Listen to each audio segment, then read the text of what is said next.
Hi, Hiram here.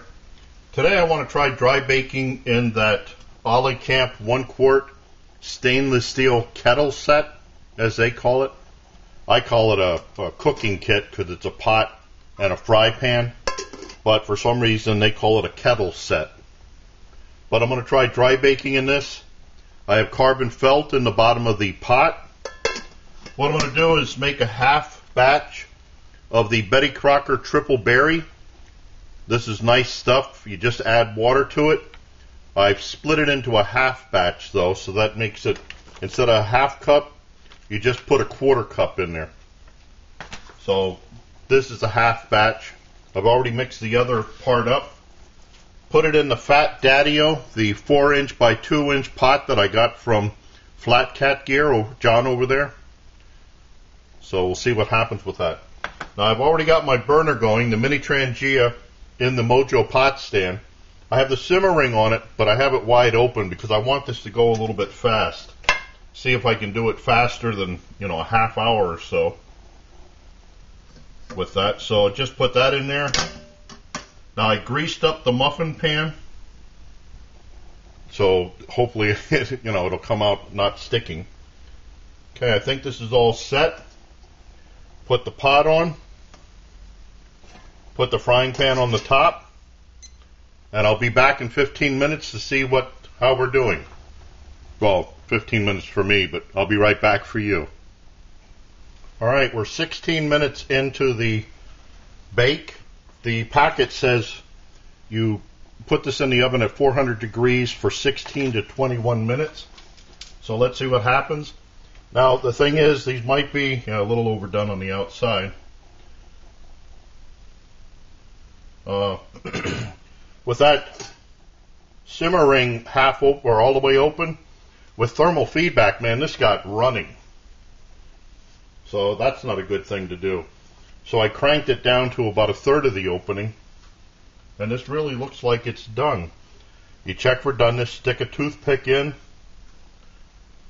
If it comes out clean, it should be done. That kind of looks clean. I'm going to give it till 18 just to make sure, and then we'll be back to take it out. Okay, there we are on 18 minutes. Let's take it out and see what it looks like. I'm going to use my Leatherman to pull it out of the pot. Pull the muffin pot out. Okay. I don't know if you can see this. It might be a little burned around the edges. It looks a little dark, but we'll have to see when I take it out. So what we have to do now is let this set for a couple of minutes like this, so it'll come out of the muffin pan real good. So I'll be right back.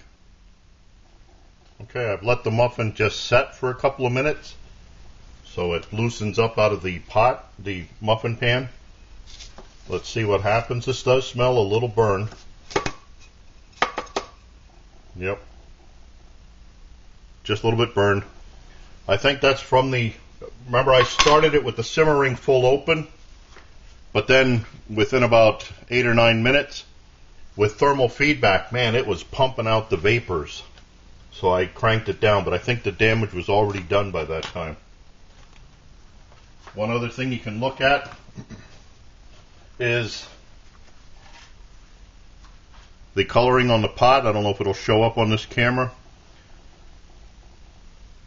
The heat tempering, or whatever you want to call it, on the inside of the stainless steel. Aluminum might not take that too well, but it held up. I just got to cut down on the simmering some. What I was trying to do is cook this a little bit faster, and apparently I cooked it just a little bit too fast. So let's see what happens here. Okay, it's just a very thin burn. Can you see that? But the rest of the muffin looks like it's all done just great. Let me see. Hang on. Yep. So I think if I do this again, but don't have the simmer ring up as high, I just may be able to do this in like 15 minutes, just like the packet says, 15, 18 minutes.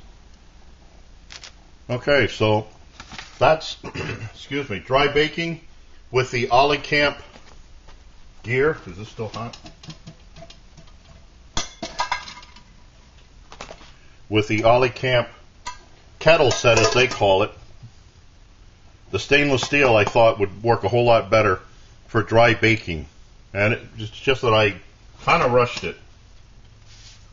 So I thank you for watching.